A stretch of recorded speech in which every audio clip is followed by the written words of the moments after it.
BYD's Fang Cheng Bao brand is making waves again with the introduction of a new series called Titanium, specifically designed for family-oriented consumers.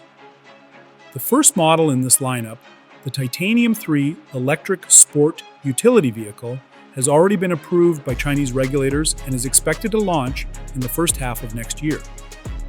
This all-wheel drive sport utility vehicle, which may be priced at around 200,000 yuan, approximately 27,600 United States dollars, brings a fresh approach to electric mobility. During the launch of the Fang Cheng Bao 8, General Manager Xiang Tianbo revealed that 70% of Fang Cheng Bao 5 buyers were families.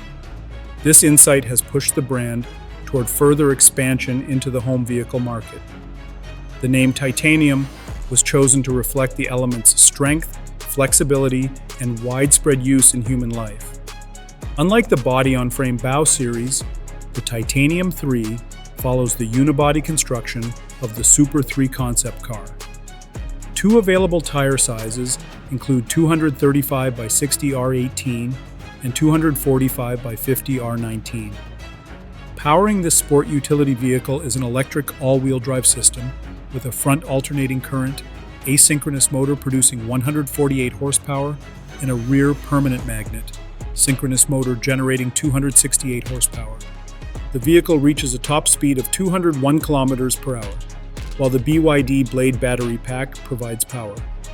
Standard features include a panoramic sunroof and multiple customization options such as rear window, non-privacy glass, cameras around the vehicle, brake caliper color choices, and unique rim designs.